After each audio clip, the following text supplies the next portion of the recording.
اللهم صل على سيدنا مولانا محمد وعلى آل سيدنا مولانا محمد الصلاۃ والسلام علیک سیدی یا رسول اللہ صلی اللہ علیہ وسلم۔ آج 4 اگست بروز منگل بیضاوی شریف کا سبق نمبر 23 سورہ فاتحہ۔ ہم مالک یوم الدین تک پہنچے تو اللہ موصوف، رب العالمین پہلی صفت، الرحمن الرحیم یہ 3 ہو گئے، مالک یوم الدین 4 صفتیں۔ تو قاضی بیضاوی رحمۃ اللہ علیہ فرما رہے ہیں وَإِجْرَاءُ هَذِهِ الْأَوْصَافِ عَلَى اللَّهِ تَعَالَى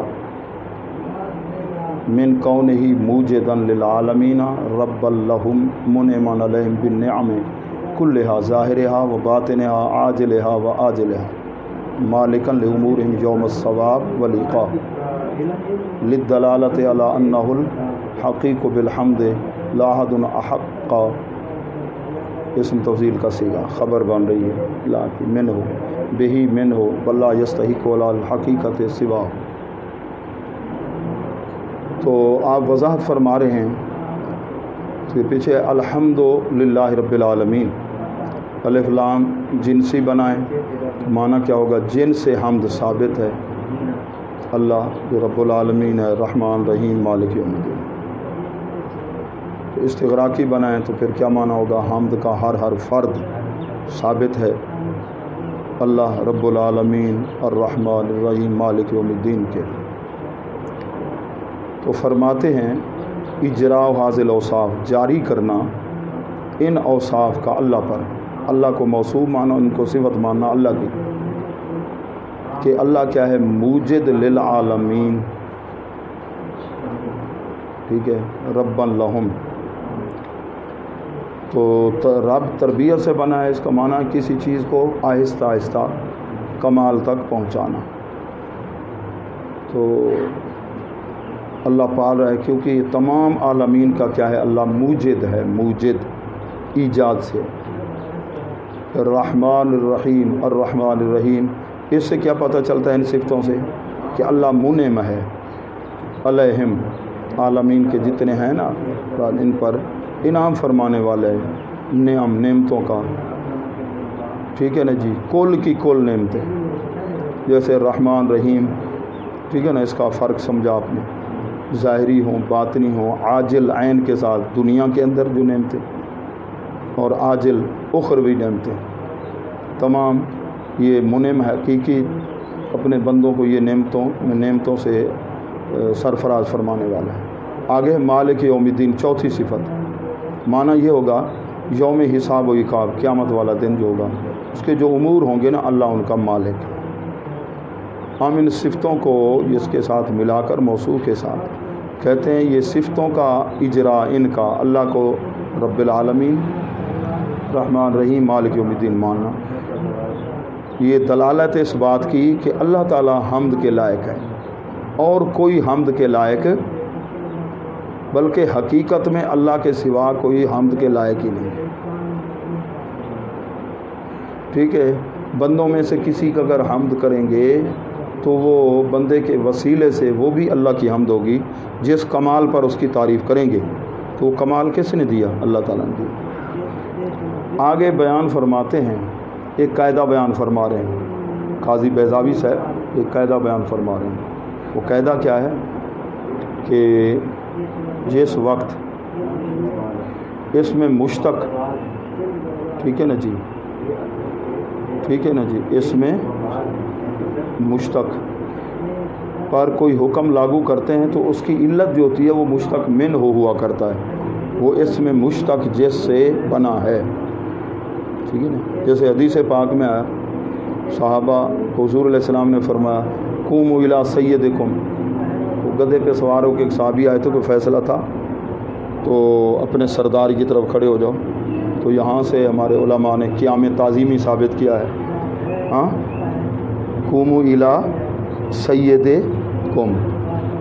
تاجدار گولڈا پڑھتے تھے رحمۃ اللہ علیہ، ہمیں تو آگے استاد محترم کے پاس، وہ کلاس میں وہابی بھی تھے، استاد جی نے دلیل پیش کی یہ قیام تعظیمی کی کہ کسی کی تعظیم کے لیے کھڑا ہونا، حضور علیہ السلام نے ان لوگوں کو کہا کہ تمہارا سردار آ گیا ہے، فیصلہ تھا ایک، تم کھڑے ہو جاؤ، قوموا الی سیدکم۔ تو وہاں بھی کہنے لگے اس دور میں طالب علم اپنے شیخ الحدیث استاد جی کو، تاجدار گولڈا بھی اسی کلاس میں تھے ہندوستان کے اندر، کہ وہاں بھی طالب علم نے کہا کہ جی وہ بیمار تھے اس لیے ہے، ٹھیک ہے نا جی، تو لے سیدکم نہیں الی سیدکم۔ تو آپ طالب علم تھے اپنے ساتھی تھے، آپ عرض کرتے ہیں استاد جی مجھے اجازت ہو میں جواب دیتا ہوں ان کو۔ انہوں نے دیکھو قاعدہ ہے، جب کسی اس میں مشتق پہ حکم لاگو کیا جائے تو اس کی علت جو ہے وہ مشتق منہ ہوا کرتا ہے۔ تو حضور علیہ السلام نے اس صحابی کا نام تو نہیں لیا نا کہ تم اس کے لیے کھڑے ہو جاؤ، بلکہ آپ نے کیا فرمایا، سید کے لیے، اپنے سید کے لیے۔ تو سید بنا ہے سیادت سے، تو سیادت کا معنی ہے سرداری۔ پتہ چلا جو قیام کا، ٹھیک ہے نا، علت قیام کی ہے وہ ہے سرداری، تو اس میں تعظیم ہے۔ جب آپ نے یہ جواب دیا تو ان کی بولتی بند فرما دی۔ اور دلائل تو اپنی جگہ، اور جس طرح کہ حضرت سیدہ طیبہ طاہرہ حضرت خاتون جنت رضی اللہ تعالیٰ عنہ جب حضور علیہ السلام کی بارگاہ میں حاضر ہوتی تو حضور علیہ السلام بھی کھڑے ہو جاتے تھے، اور حضور علیہ السلام جس وقت ان کے پاس تشریف وہ کھڑی ہو جاتی تھی۔ تو یہ تعظیمی، قیام تعظیمی، کھڑا ہو جانا، یہ کوئی شرک نہیں ہے۔ پھر کیونکہ اللہ تمہارے پاس ہے تم پھر کھڑے ہو جاؤ، ٹھیک ہے نا جی، تو بندہ بھی آئے تو پھر بھی یہ شرک، ایسی بات نہیں ہے، سمجھے؟ تو قیام تعظیمی کسی کے ادب کے لیے کھڑا ہو جانا، یہ تعظیم، یہ عبادت نہیں ہے۔ ہر عبادت میں تعظیم ہے، ہر تعظیم کو عبادت، ہر تعظیم اگر عبادت ہوتی تو پھر جو شاعر اللہ ہے ان کی تعظیم، وَمَن يُعَظِّمْ شَعَائِرَ اللَّهِ فَإِنَّهَا مِن تَقْوَى الْقُلُوبِ، جو اللہ کی نشانیوں کی عزت کرے، یہ دل کے تقوی، دل کے تقوی میں سے ہے، سمجھ رہے ہو؟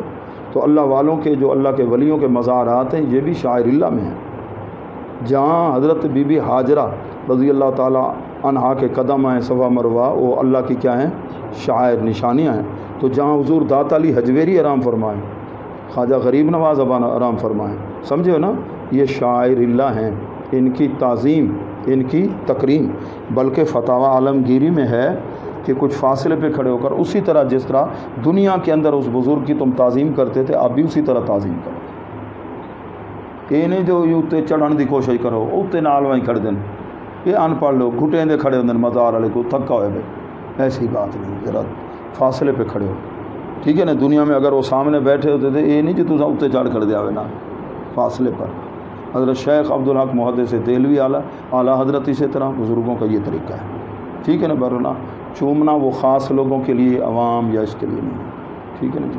فَإِنَّ تَرَتُّبَ الْحُکْمِ، بے شک حکم کا کسی وصف پر، اب وصف سے یا مراد وہی ہے، ٹھیک ہے نا، اس مشتق کو مرتب ہونا یہ ہے، یشعر، یہ بتاتا ہے، بِعِلِّیَّتِ لَہُ، اس حکم کی علت کیا ہے، وہ ہے اس کا مشتق من ہو، مشتق من ہو، ٹھیک ہے نا جی۔ اب زید عالم ہے، زید تو آپ کے پاس ہے، آپ دوسرے ہاں بھی عالم صاحب آگے کھڑے ہو جو عالم سے، تو اب اس کے ادب کا سبب کیا ہوگا، اس کا علم۔ عالم کس سے بنا ہے، علم سے بنا ہے۔ وللاشعار من طریق المفہوم ہے، ایک تھا، ٹھیک ہے نا، منطوق طریقے سے، کلام منطوق، ایک ہے مفہوم، ٹھیک ہے۔ منطوق کا مطلب یہ ہے کہ جس طرح وہ لفظ بولے گئے ہیں اس کے مطابق، ایک ہے جو اس سے مفہوم سمجھ آ رہا ہے، اس سے جو مفہوم سمجھ آ رہا ہے، اس سے مفہوم سمجھ آ رہا ہے، وہ یہ ہے کہ اب اس سے تو پتہ چلا کہ اللہ کے اندر یہ چار صفتیں ہیں، جو مالک یوم الدین ہو، رحیم ہو، رحمان ہو، رب العالمین ہو، جس میں یہ صفتیں ہیں وہ کیا ہے، اس کے لیے حمد ہے، اس کے لیے۔ اور جس میں یہ چار صفتیں نہیں تو پھر اب جس کے لیے حمد، پھر اس کی پھر ہم عبادت بھی کریں گے۔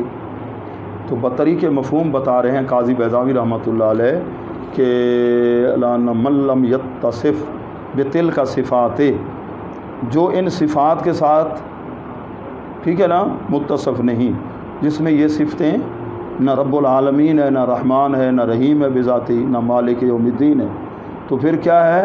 استاہل یستاہل، وہ اہل نہیں لأن یحمد، کہ اس کی حمد کی جائے۔ ایک ہے کہ حمد کرنا اس کی، ایک ہے اس کی عبادت کرنا، اس میں زیادہ عام کیا ہے؟ وہ عبادت ہے۔ کہتے ہیں وہ تو حمد کے لائق بھی نہیں، مفہوم یہ ہوگا کلام کا، مفہوم یہ ہوگا فضلاً عن، یہ فضلاً عن کا معنی چے جائے کے، کیا معنی؟ پھر بھول نہ جانا، چے جائے کے، چے جائے کے، ہاں چے جائے کے۔ میں نے بتایا زجر و توبیخ لفظ کا معنی، ڈانٹ ڈپٹ بتایا، ڈانٹ ڈپٹ ایک لفظ کا معنی بتایا تھا ایک مرتبہ۔ طالب علم بعد میں سوچتے رہے، کسی نے کہہ دیا جی استاد جی نے کہا تھا ٹینگ پڑھاؤں گے، دوسروں کو بھی ایسے یاد کریں۔ لفظ کیا تھا؟ ڈانٹ ڈپٹ، زجر و توبیخ۔ تو یہ فضلاً عن کا معنی چے جائے کے، ان یعبدا، کہ اس کی عبادت کی جائے، ٹھیک ہے نا، وہ تو حمد کے لائق بھی نہیں، تاکہ یہ دلیل ہو علی ما بعدہ، ما بعد کے لیے۔ اچھا جی، تو کہتے ہیں اب رب العالمین جو ہے، اللہ کیا ہے؟ رب العالمین، جو رب العالمین ہے تمام جہانوں کو پالنے والا، وہی تو رحمان ہے، جو رحمان ہے وہ تو رحیم ہے، جو رحیم ہے تو وہ مالک یوم الدین ہے۔ پہلا وصف بیان ہے جو واجب کرتا ہے حمد کو، وہ کیا ہے؟ ایجاد، تربیت۔ بحمد کیوں اللہ تعالیٰ کی ہمارے اوپر لازم ہے؟ کیونکہ وہ ہمارا پالنے والا ہے، موجد ہے۔ رحمان رحیم یہ دو وصف ہیں، یہ دلالت کرتے ہیں کہ وہ متفضل بذالک، وہ مختار ذات ہمارے اوپر فضل و احسان فرما کے نعمتیں اخروی بھی اور دنیاوی نعمتیں بھی عطا فرمانے والا ہے۔ لیسا، ٹھیک ہے نا، یستر منہ لایجاب ذات، لیکن اللہ پر کوئی چیز واجب نہیں ہے، اللہ پر فرض۔ اللہ تعالیٰ سب کو جنت میں بھیج دے، سب کو جہنم میں بھیج دے، اب اس سے کوئی پوچھ سکتا ہے تمہارا رقبہ ہے، پلاٹ ہے 10 مرلے، ادھر جی تم نے کیوں کمرہ بنایا جی، ادھر جی تم نے جی وہ واش روم کیوں بنایا؟ تمہاری مرضی ہے، تمہاری مرضی ہے، ملکیت تمہاری ہے۔ بہرحال اللہ پر کوئی شے واجب نہیں۔ معتزلہ کیا کہتے ہیں؟ سمجھو نا، معتزلہ وڈیاں ڈہنیاں ہونی کتائی ہو سن، وہابیاں دے ڈاڈے ہن، اللہ تعالیٰ کی صفات کو وہ قدیم نہیں مانتے، ٹھیک ہے نا جی۔ معتزلہ وہ کہتے ہیں کبیرے گناہ کا اگر کوئی مرتکب ہے تو نہ مومن ہے، نہ آدھے چ لٹکا دیں گے، نہ مومن ہے تو نہ کافر ہے۔ تو بئی ایک جماعت خارجی، وہ کہتے ہیں جو کبیرہ گناہ کر لے تو وہ کافر ہے، نماز چھوڑی سی جا، ٹھیک ہے نا، قتل کر دیا، شراب پی لی، ان کے نزدیک کافر ہے۔ تو ہم کون ہیں؟ نہ خارجی ہیں، نہ معتزلہ، نہ رافضی ہیں، ہم کون ہیں؟ حنفی یا سنی؟ اہل سنت، ٹھیک ہے نا۔ اچھا، سنی کس کو کہتے ہیں؟ جو سن ہو، جو سنت، ٹھیک ہے نا۔ اچھا، اللہ پر کوئی شے واجب نہیں، قضیۃ بثواب الاعمال، کہ جو ہم عمل کریں تو اللہ تعالیٰ پر فرض ہے کہ ہمیں جزا دے، مرضی کا مالک۔ اچھا، چوتھی بات مالک یوم الدین، کہ یوم جزا کا وہ مالک ہے۔ کہتے ہیں چوتھی جو صفت ہے یہ تحقیق اختصاص کے لیے ہے۔ اس دنیا کے اندر تو کئی فرما روا ہیں، بہت سے ملک ہیں، ان کے اندر جی فلاں صدر صاحب، وزیر اعظم صاحب، اس کا قانون یہ، اس کا حکم نافذ ہو رہا ہے۔ قیامت والے دن ایسا نہیں ہوگا، وہ خاص، ٹھیک ہے نا، اللہ تعالیٰ للہ الواحد القہار فإنہ لا یقبل الشرکۃ، یہ دن نہیں قبول کرتا شرکت کو۔ تو اس سے پتہ چلا جو مالک یوم الدین ہے، جو اللہ تعالیٰ کی حمد کرے گا تو مالک اس کو کیا دے گا؟ ثواب، اس کے لیے وعدہ ہے حامدین کے لیے، اور جو نہیں کرے گا تو اس کے لیے پھر وعدہ نہیں، وعید۔ جو معرضین ہیں اللہ کی حمد، نہ نماز ہے نہ نیکی ہے، اللہ کی حمد سے دور ہے، تو انہی لفظوں کے اندر ان کے لیے کیا ہے؟ وعید ہے، وعید ہے۔ اللہ کا تعالیٰ کی عطا کردہ توفیق سے آج ہم نے مالک یوم الدین تک تفسیر بیضاوی کا سبق مختصراً پڑھ لیا۔ کل سے انشاءاللہ ایاک نعبد و ایاک نستعین کی بات شروع ہوگی۔ جزاکم اللہ خیر۔